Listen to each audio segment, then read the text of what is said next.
Halo semuanya, Salken, nama aku Citara dari Ilmu Ekonomi 22 dan hari ini mau ngebahas midterm exam atau UTS pengantar ekonometrika untuk studi.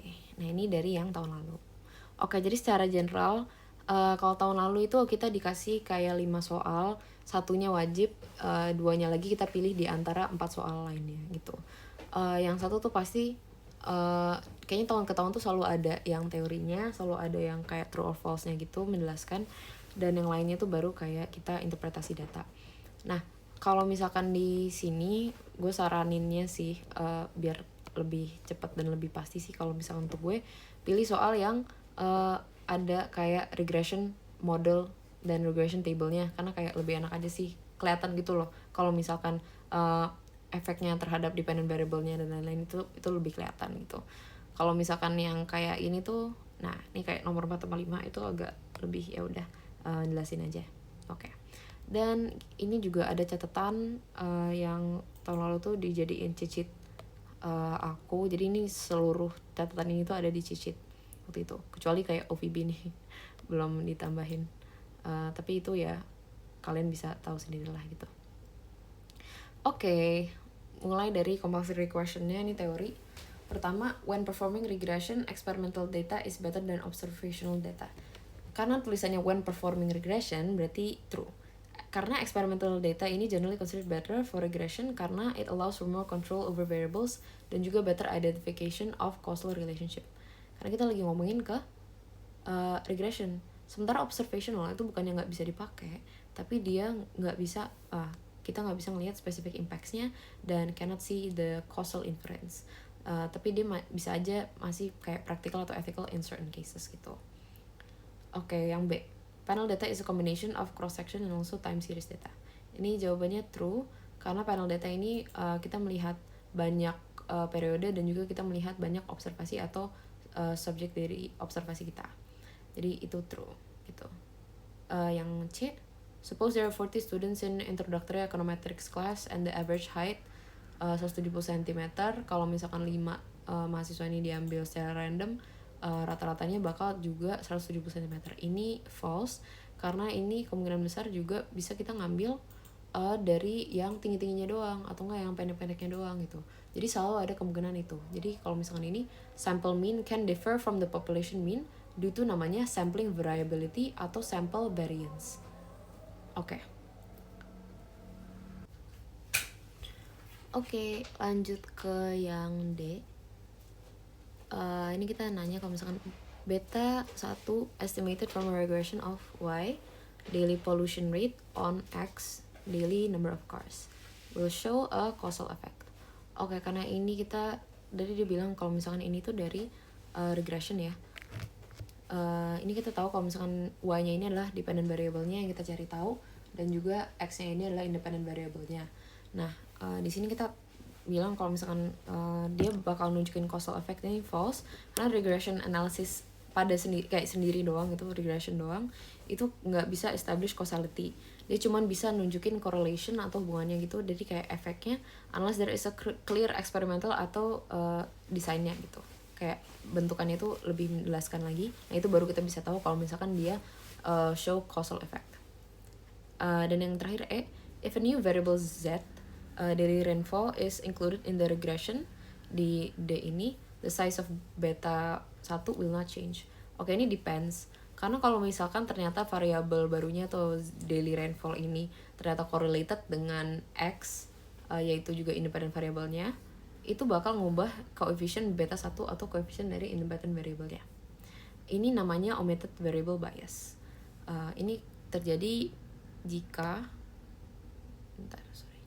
ini kejadian kalau misalkan variabel kedua independent variable ini saling correlated gitu. Bukan hanya korelasinya bukan hanya ke dependent variable tapi juga ke antara independent variable-nya gitu. Jadi in this case kayak Z ini tuh bukan hanya Z ini bukan hanya ke dependent variable yang daily pollution rate-nya, tapi dia juga ada efek ke independent variable yaitu daily number of cars. Dalam hal ini kalau misalkan curah hujan ini ngebuat jumlah mobil di jalanan ini bakal berkurang gitu karena hujan deras, dan jadinya dia bakal ngubah lagi hasil ke hasil masing-masing efeknya ke dependent variable tingkat polusi yang ada di kota itu gitu. Nah itu kalau misalkan dia berubah. Tapi kalau misalkan ternyata emang dia nggak ada korelasi, jadi misalkan si curah hujan ini nggak ada efek terhadap jumlah mobil, jadi mobil bakal kayak ya udah, karena kayak misalkan mereka perlu kerja gitu, jadi kayak walaupun hujan tetap aja jumlah mobil yang ada di jalan tuh sama, ya berarti beta 1 atau koefisiennya dari number of cars ini nggak bakal berubah gitu. Jadi depends on. Oke, sekarang ini kita ke soal pilihan. Ini gue bakal pilih question 2 sama question 3 yang bakal kayak agak lebih in depth. Sementara question 4, question 5 juga bakal dibahas tapi kayak secara cepat aja gitu. Oke, pertama ini kita tahu ada data infant mortality rate, yaitu jumlah bayi yang meninggal di tahun pertama hidup mereka per 1000 kelahiran. Dan yang kedua adalah number of physicians atau kayak dokter ini per 1000 residents. Oke, jadi ini kita membuat ada output satu ini hasil regresi dari infant mortality dan number of physicians per 1000 residents. Nah, kita melihat kalau misalkan di hasil regresi kayak gini, kalau komen di statanya itu kayak reg, infmort, sama fisik PC, berarti yang infmort ini adalah dependent variable-nya. Dan yang physician PC ini merupakan independent variable-nya gitu. Nah ini kita bisa buktiin lagi nih dari hasilnya ada di bawah sini. Nah ini infant mortality-nya adalah dependent variable. Oke, jadi mungkin pertama-tama kita bisa ngebuat kayak ini sih, kayak hasil model regresinya dalam bentuk equation. Jadi ini nulis aja infant mortality atau jumlah ini ya, infant mortality ini sama dengan alpha atau koefisien yang konstan ditambah beta 1 atau koefisien dari physician PC ini dikali physician PC plus error termnya. Oke, jadi ini adalah regression model kita gitu. Oke, kita lanjut dulu sebelum kita interpretasi data lebih lanjut. Yang A, please interpret the slope of your variable of interest. Nah, kita tahu kalau misalkan variable of interest kita adalah independent variable-nya. Jadi variable of interest kita ini adalah physician PC underscore 1000. Nah, apa itu slope? Nah, slope ini kalau misalkan dalam regresi, slope of regression ini merupakan koefisiennya gitu. Jadi slope of variable of interest ini juga merupakan coefficient of independent variable atau beta 1 in this case. Nah, kita interpretasi. Kita nyari koefisiennya. Berarti kita kalau misalkan di sini kita ngeliat variable of interest kita apa? Physician PC ini. Kita langsung ke kolom yang koefisien. Koefisiennya menunjukkan ada minus 0,004873. Oke, kita tulis ini minus 0,004873. Nah, karena ini merupakan linear regression, ini jelas-jelas linear ya. Linear regression ini interpretasinya bakal ini, level to level reg. Kalau misalkan x-nya atau independent variable-nya naik by 1 unit, ini bakal menyebabkan y atau dependent variable-nya naik by beta unit atau sejumlah koefisiennya. Ini ceteris paribus gitu. Berarti kalau misalkan dengan adanya physician PC ini, infant mortality will decrease by 0,004873 deaths per 1000 live births dengan adanya with misalkan additional of 1 physician di 1000 per 1000 residennya itu cara interpretasi slope-nya. Oke, lanjut ke B. Please describe how do you try to convince the mayor that there is indeed an impact of investing more in education of the physics PC. Oke. Ini dia menjelaskan kalau misalkan gimana cara argumentasi kita kalau misalkan edukasi terhadap physician-nya ini memengaruhi infant mortality. Berarti kita bisa melihat dari p-value-nya. Nah, tadi kan kita udah ngebahas koefisien. Nah, sekarang ini ada yang lebih penting sih. Ini merupakan p-value-nya yang menandakan apakah variabel ini significantly affecting infant mortality atau dependent variable-nya.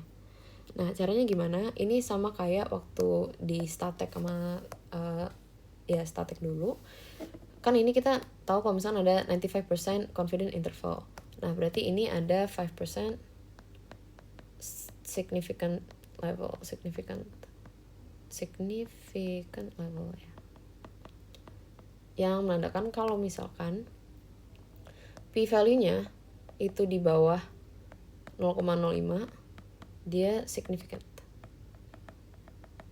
Kalau misalkan dia di atas itu dia berarti insignificant gitu. Nah kita ngeliat kalau misalkan fisik PC ini significant levelnya adalah 0,001, yang berarti dia significantly affect infant mortality gitu.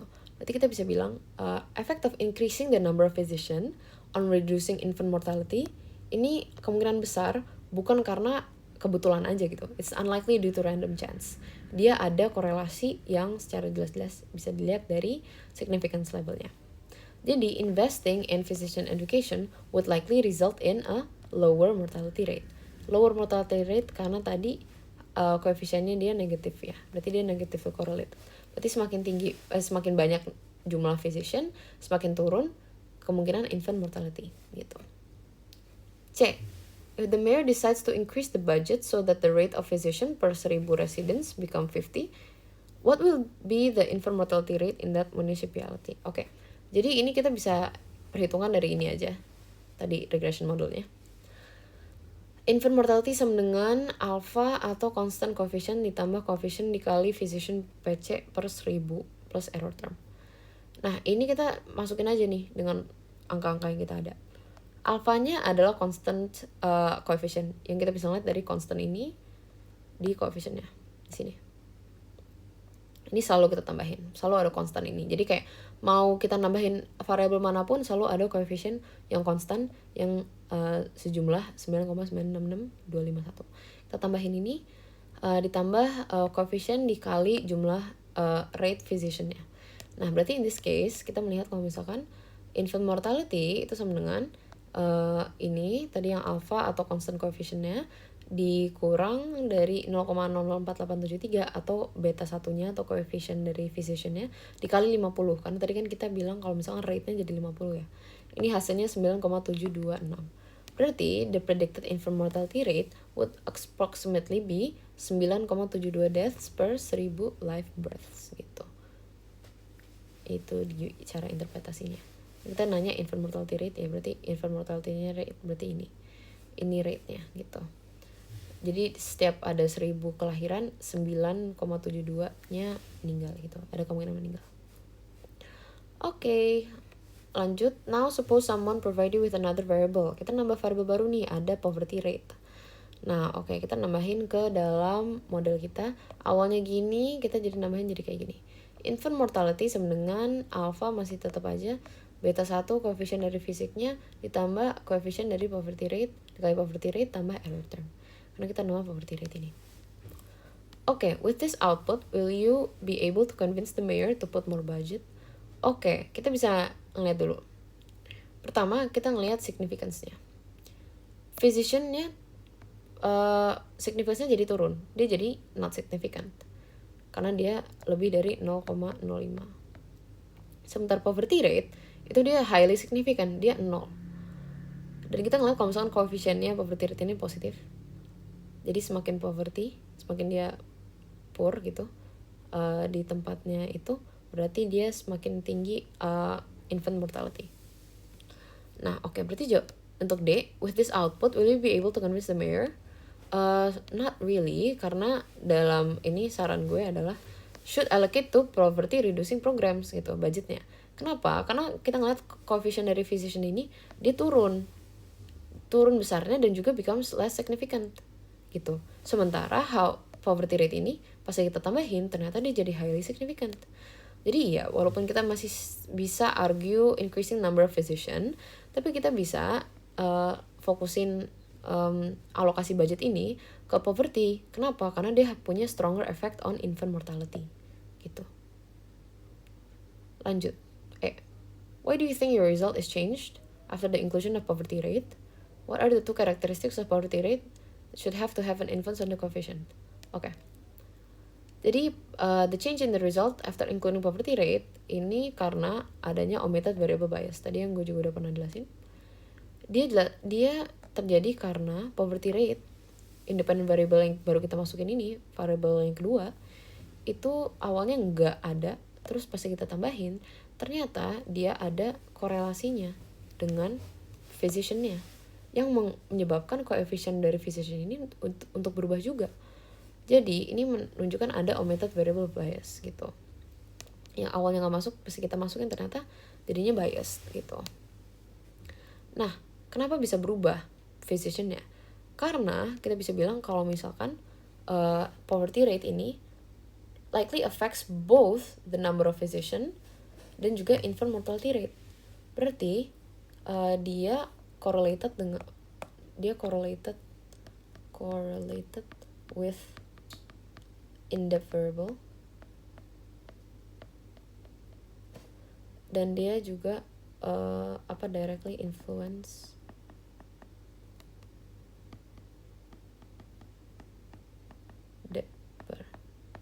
tulisannya agak jelek. Tapi intinya kalau misalkan kita tahu ya, hal ini tuh kejadian kalau misalkan saat dimana variable ini kita masukin, ternyata itu juga ada efeknya ke independent variable. Sementara harusnya semua independent variable ini itu independen antar independent variable gitu. Jadi kayak regressornya itu saling independen. Regressornya in this case adalah variable independen yang yaitu physician PC sama juga poverty rate gitu. Dan jadi ternyata kalau misalkan ada hubungan antar independent variable, dan in this case berarti poverty rate ini ada hubungannya juga ternyata dengan physician PC-nya. Jadinya physician PC koefisiennya berubah dan juga dia jadi nggak signifikan gitu. Oke, sekarang ini ada now suppose someone provide you with variable of per capita income atau PC Inc ya, rather than poverty rate. Kita dapat output 2B ini. Nah, kita ubah lagi modelnya jadi gini. You check that the coefficient is not changing much compared with the simple linear regression. Simple linear regression itu berarti yang ini ya. But you decide to include PC Inc still in the model. Why? Okay. Although coefficientnya doesn't change much, it's still important to include per capita income karena dia bisa nge-capture different dimension of economic well-being other than poverty. Dan juga kalau misalnya kalian lihat R-square-nya itu jauh lebih tinggi. Oke, jadi apa itu R-square dan kenapa ini kita juga merupakan suatu fokus ya?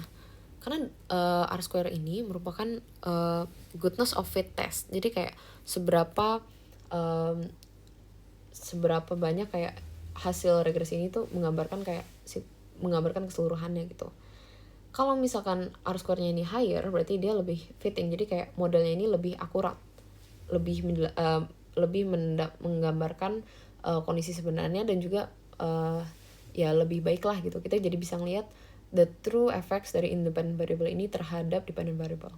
Kalau misalkan kita cuman kecil R-square-nya, kayak contohnya ini physician PC ini, kita bisa bilang iya benar ini dia affecting infant mortality. Tapi in real case scenario sebenarnya ada hal-hal yang kita belum tambahin, yaitu in this case per capita income yang juga punya efek yang besar ke infant mortality itu. Jadi harusnya kita semakin besar R-square ini semakin bagus. Itu. Oke, sekarang yang G. You check the size of the correlation between poverty rate and PC Inc. What will be the potential issue? Oke, jadi ini bisa ngeliat dari correlation matrix di output 2C ini correlation matrix ya. Ini hubungan antar dependent variable, independent variable dengan sesamanya gitu. Oke, dan hasil dari nilai correlation ini berada di antara 0 sampai 1 ya. Mau itu minus atau enggak positif. Oke, jadi ini kita disuruh nyari hubungan poverty rate dan juga PC Inc atau per capita income. Nah, kita bisa ngeliat dari sini. Per capita income hubungannya dengan poverty rate. Kita bisa lihat di sini. Oke, correlation between poverty rate and per capita income is quite high. Kita bisa ngeliat ini 0,6 gitu. 0,6 itu udah lumayan mendekati 1. So, this means that poverty rate increase, per capita-nya juga decrease significantly by negatif ya. Karena makanya decrease. Nah, karena dia saking kayak lumayan mirip gitu, lumayan ada correlation-nya, dia bakal mengubah hasil dari regression-nya gitu. Makanya tadi ada yang kayak omitted variable bias, dan juga kayak ternyata pas lagi dimasukin ini tuh dia ada hubungannya dengan independent variable yang sebelumnya, dan jadinya misalkan kayak in this case poverty rate ini bukan hanya ngefek ke infant mortality doang, tapi dia juga hubungannya ada sama jumlah physiciannya gitu. Dan ini bakal ngubah dan juga kayak ngebuat model kita tuh nggak bias atau nggak bisa dipakai lah gitu, nggak bisa dipercayain lah gitu. Karena kayak poverty rate ini harusnya udah kita ngelihat poverty rate yang aslinya yang bisa ngefek ke infant mortality gitu. Malah dia juga ngefek ke sini, jadi kayak semakin naik dia juga semakin naik, dan jadinya ini juga keduanya ini ngefek ke infant mortality dan jadinya kayak ya udah rancu lah hasilnya. Ini Kutley tuh namanya multicollinearity yang terjadi kalau misalkan independent variability malah saling correlated gitu. Terakhir, you check the correlation between physics PC and PC Inc. What is your conclusion and how is this related with the output to be? Oke, jadi correlation between number of physicians, misalnya dari sini, dan juga per capita income dari sini. Per capita income, ya. Ini kita bisa lihat dari sini ya. Nah, ini tuh lihat hasil korelasinya tuh 0,0094. Itu mendekati 0, very close to 0. This suggests that there is no linear relationship between these two variables in the dataset. Dan karena ini nggak ada korelasi, berarti kita bisa naruh ini dan ini ke dalam regression model kita. Karena dia nggak dia nggak collinear lah, dia nggak saling affecting, correlating, dan jadinya bisa ada true efeknya terhadap infant mortality itu bisa dilihat secara jelas gitu. Oke. Itu nomor 2. Lanjut ke nomor 3. Oke, nah ini kita lagi ada model baru hubungan returns to education. Jadi income atau earningsnya suatu individual receive from acquiring more education. Oke. Jadi konsepnya kalau misalkan semakin lama udah pernah belajar atau di institusi akademik lah gitu ya, semakin lama belajar berarti dia semakin tinggi income-nya gitu, makin produktif. Oke. Nah ini kita dapat nih regression model kita nih, udah dikasih tauin juga koefisien konstannya, koefisien dari eduknya, dan ini juga ada R-square-nya. Oke. Dan ini karena kalian harus nyadar kalau misalkan ini tuh dia earn, jadi dalam bentuk logarithm. Ini log level regression namanya. Nah cara kita kayak dia ada interpretasinya gitu. Nih kalau misalnya log level berarti dia kayak gini. Oke. Nah langsung lanjut aja ke A. What is the effect of an additional year of schooling? Nah dengan equationnya ini, learn earn sama dengan alpha plus beta 1 eduk plus error, where earn is the average hourly earnings dan eduk is the years of education. Nah koefisien eduk adalah di sini 0,083. Berarti karena ini ingat ya, ini kan log level form, an additional year of education, jadi kayak nambahnya eduk by 1 unit atau by 1 year, itu dia efeknya dalam 0,083 kali 100%, yaitu 8,3%. Dan dia positif, jadi dia nambah. Jadi dengan additional year of education increases hourly earnings by approximately 8.3%, holding other factors constant atau ceteris paribus. Nah ya, jadi di soal ini dia modelnya itu logarithmic ya. Jadi kayak coefficient of education-nya ini interpreted as percentage change gitu. Oke. B. Generally, higher levels in education tend to yield higher returns, but the exact magnitude can vary. Nah, ini kita ada nambahin variable experience ke dalam regresi kita. Oke, nah ini kita ada pertanyaannya adalah what is the effect of additional year of experience for a person who is 40 years old and had 12 years of education? What about a person who is 60 years old with the same educational background? Nah, yaudah ini kita bisa, karena dia bilang kayak 12 years of education, berarti kita kayak yaudah nggak usah, karena mereka dua-duanya in the same year, berarti kayak kita nggak usah ngitung sesuai dengan year-nya itu. Kita bisa ada cara lain, itu kayak kita turunin aja gitu. Ini jujur ya udah cara cepetnya aja sih. Kita bisa ngitung satu-satu. Kita bisa ngitung satu-satu yang kayak B1 kali 12 plus beta 2 kali tadi 40 minus beta 3 kali 40 kuadrat Tapi kayak kalau kita turunin aja, kita bisa ngeliat langsung kayak efek dari ininya gitu. Oke, nah ini kita turunin terhadap experience ya guys. Karena kan kita lagi mau lihat experience yang 40 sama 60 kita bandingin gitu. Oke, at 40 years old, kita bisa ngeliat kalau misalkan ini turunannya dari ini kita turunin terhadap experience adalah, jadi alpha ini kan kita hilang ya, nggak usah. Ini beta 2-nya langsung, ini kan juga nggak perlu kita tambahin.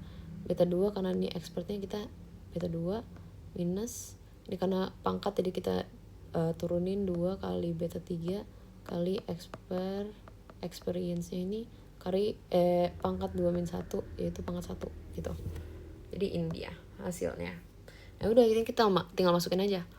Beta 2-nya tadi 0,03 ya di atas. Ini udah ditaruh di dalam sini, dikurang 2 kali beta 3-nya 0,0005 dikali 40. Hasilnya minus 0,007. Sementara yang at 60 years old hasilnya 0,027. So marginal effect-nya is minus 0,07, berarti for someone aged 40, an additional year of experience decreased by 0,7%. For 60-year-old, an additional year of experience decreased earnings by 2,7%. Jadi ini returns of experience diminish as individuals get older. Jadi semakin tua, dia additional year of experience-nya ini decrease earnings-nya makin lama makin tua makin decrease. Nah ini kita bisa saja bilang kayak ya this may suggest kalau misalkan diminishing productivity atau karena ada fewer wage increase saat mereka lebih tua gitu. Nah ya ini jadi kayak ini gue turunin karena gue nyari marginal effect gitu. Kalau misalkan ini juga kayaknya harusnya hasilnya sama, tapi ini biar lebih cepet aja sih. Oke, yang C, you want to find effect of introducing two dummy variable. Ini ada variable merit sama juga female male ya. Kalau female tuh berarti 1, kalau male 0, kalau misalkan merit tuh 1 dan 0 tuh otherwise. Ini dummy variable itu berarti dia merupakan variable yang pilihan gitu loh. Jadi kayak binary. Jadi cuman kayak bukan dalam bentuk ini, bentar ada penjelasannya. Dia itu bukan mana ya? Ayo di sinilah. Kayaknya ada deh, gue lupa. Tapi kayak kalau misalkan dummy tuh ya udah berarti pilihannya ini dia.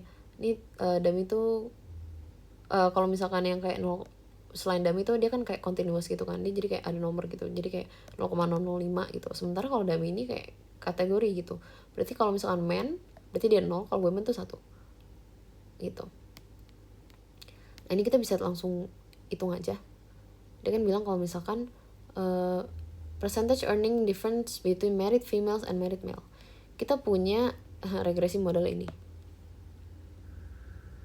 Nah, kita bisa hitung aja nih dari sininya aja gitu. Kita nggak usah ngitung ini karena kayak ya udah kan kita nggak dikasih info mengenai education atau experience-nya, berarti kita tinggal ngitung pertambahan atau efeknya kalau misalkan mereka ada female atau married atau female married atau male unmarried lah gitu-gitu.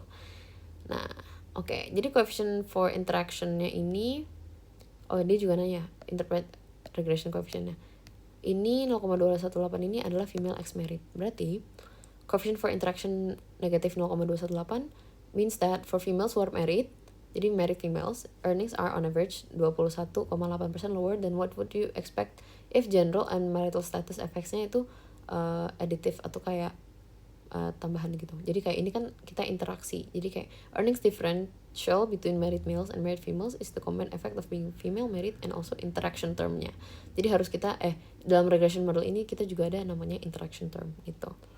Kayak kalau misalkan dia female dan juga married, itu bakal ada menjadi kayak new variable atau kayak new tambahan di sini namanya interaction term yang ada juga new coefficient. Jadi kita tambahin juga gitu. Nah, tadi kalau misalnya perbedaan for females, total effect-nya adalah female yang married ya. Female yang married tuh berarti dia, ini kita masukin nih, dia kan dia kayak min 0,158, dia female plus 0,173 dia married gitu. Nah, sorry.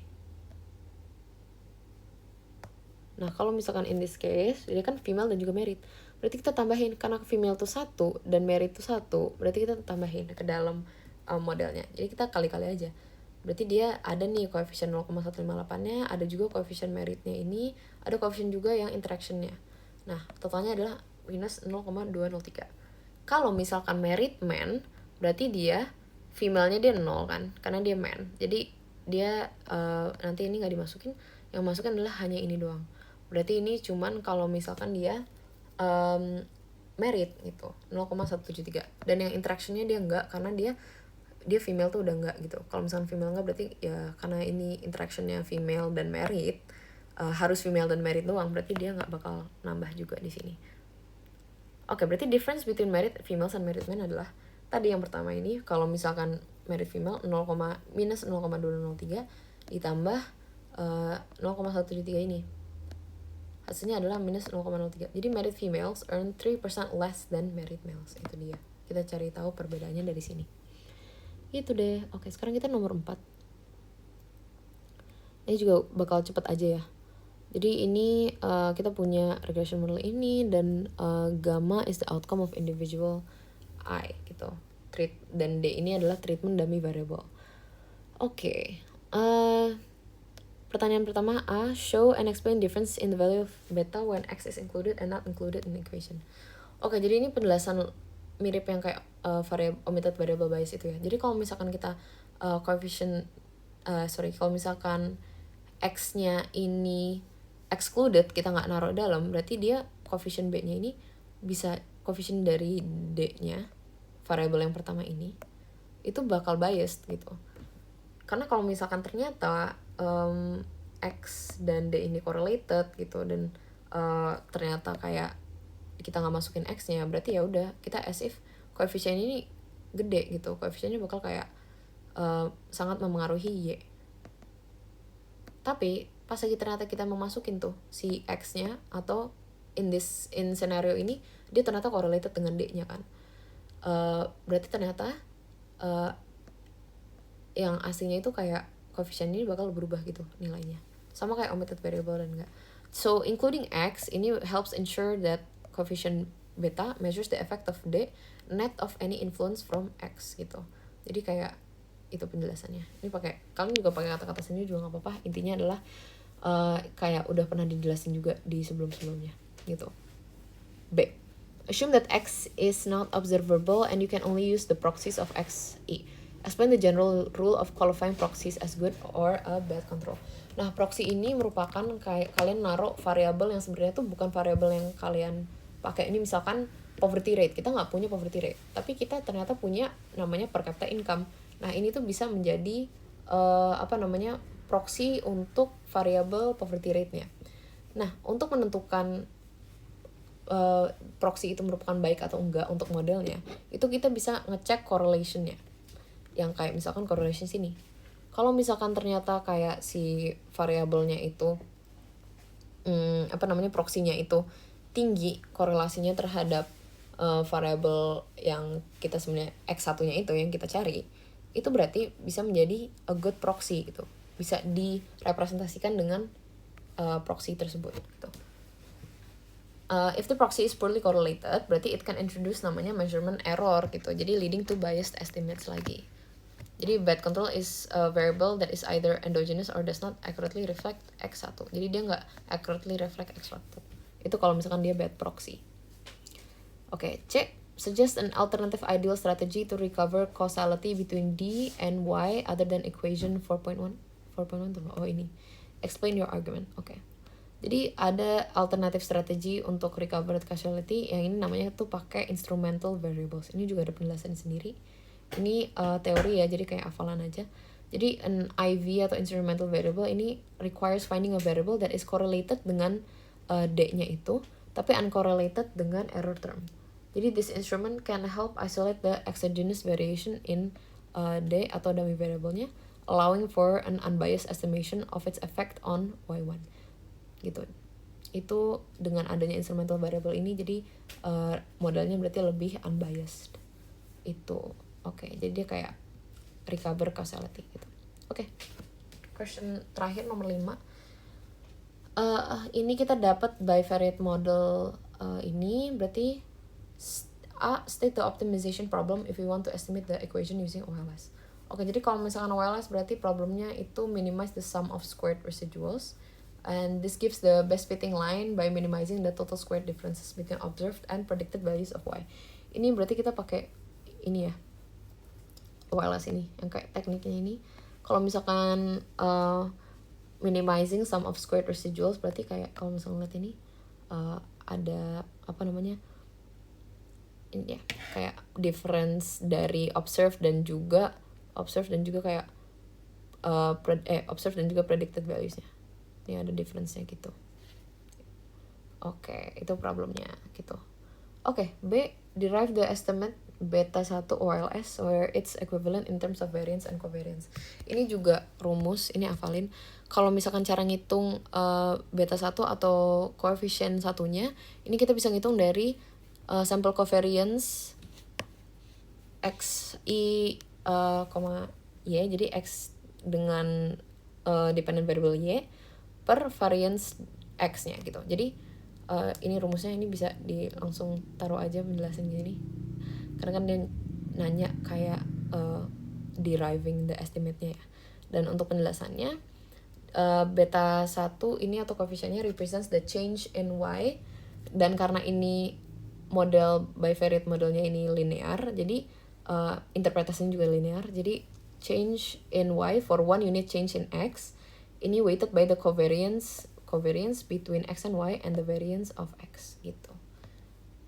Linear ya, jadi kayak one unit change, ini juga one unit, lupa nulis, ini harusnya juga for the one unit, karena one unit change gitu. C, suppose you decide to expand your model into ini, ada kayak multivariate model, kita nambahin variabel baru. Sama kayak kasusnya tadi, will have the same coefficient atau enggak dengan regresi model baru. Ini jawabannya juga sama ya, mirip-mirip ya. Jadi kayak it will generally differ. Jadi koefisiennya bisa berubah kalau misalkan variabel X dan variabel C-nya ini ternyata correlated. Yang ini merupakan jadi kayak salah satu contoh omitted variable bias. Oke. Jadi kalau misalkan inclusion of C allows for more precise estimate of B, jadi dengan nambahnya C ini, dia malah jadi kayak controlling any confounding effects from C-nya gitu. Jadi kayak dia lebih merepresentasikan model yang lebih baik lah gitu. Gitu. Jadi kayak ini jujur sama aja penjelasan dari tadi, kita udah kayak jelasin ulang lagi. Kalau misalkan kayak nambah variabel baru, itu efeknya terhadap koefisien itu berubah atau enggak, itu kalau misalkan correlated gitu. Kalau berubah correlated, kalau enggak berarti dia nggak correlated. Nah ini pas banget, ini kayak ada di D, explain Fresh-Wahl theorem partitioning out concept. Nah ini tuh menjelaskan kalau misalkan coefficient of a variable in a multiple regression tuh yang kayak ini multiple regression, to the coefficient obtained by regressing the dependent variable, ini bakal kayak in a multiple regression is equivalent to the coefficient obtained di sebelumnya kalau misalkan cuman variabelnya sendiri doang gitu. Jadi ini menjelaskan kalau misalkan dia pada umumnya kalau misalkan regression modelnya itu benar dan nggak ada korelasi antar independent variable, ini X dan C ini nggak saling korelasi dan nggak saling ngasih kayak efek gitu ya, ini beta satunya ini bakal sama dengan model yang ini, beta 1 ini gitu. Jadi Fresh-Wahl theorem tuh itu. Oke, what are the OLS assumptions to ensure unbiasedness of OLS estimator in equation? Nah, ini juga hafalan. OLS tuh ada 4 asumsi untuk unbiasedness gitu. Sebenarnya 5 sih, tapi kayak 4 yang selalu dipakai. Ini 4 yang sini. Pertama, linear. Jadi ini linearnya relationship atau hubungan antar dependent variable yaitu y-nya dan juga independent variable-nya ini linear. Jadi ada direct influence dan mereka tuh saling influence secara direct gitu, linear. Kedua, random sampling. Data yang kita ambil ini drawn randomly, nih randomized sampling from the population. Ketiga, no perfect multicollinearity, atau ini menunjukkan kalau misalkan independent variable-nya ini semua ini kayak nggak saling efek gitu.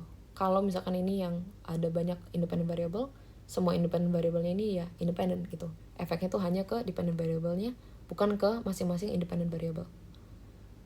Dan yang keempat ini ada zero conditional mean, berarti error term is uncorrelated with the regressor. Ini kayak zero conditional main tuh kayak logo lambangnya tuh ini. Dan yang terakhir ini juga ada variety in X, jadi kayak nilai dari independent variable-nya itu ada banyak lah gitu, jadi bukan kayak satu doang. Bahkan dummy variable aja kan ada 0 if yes dan 1 if yes atau 0 if no gitu kan, itu kan ada variance gitu. Oke, jadi unbiasedness means that the expected value of OLS estimates equals the true population parameters gitu. Jadi maksudnya unbiasedness tuh dia benar-benar menjelaskan kayak yang sebenarnya kejadian gitu. Oke. Terakhir efficiency gitu. Gimana cara ensure efficiency di OLS estimator? Kalau tadi kita menunjukkan bahwa OLS estimator ini unbiased, sekarang untuk menunjukkan efficiency atau enggaknya, ini kita bisa nambahin asumsi tambahan, yaitu hasilnya homoskedastic. Homoskedastic ini berarti dia variance of error-nya itu constant. Jadi kalau misalkan kita kayak if we were to regress it again gitu, kita kayak ulang-ulang lagi dan kita melihat hasilnya banyak, hasilnya itu bakal sama gitu. Homo tuh berarti kan homoskedastic kan berarti dia variance tuh bakal sama gitu, bakal ujungnya bakal gini terus gitu. Kalau misalkan kita dalam melihat dalam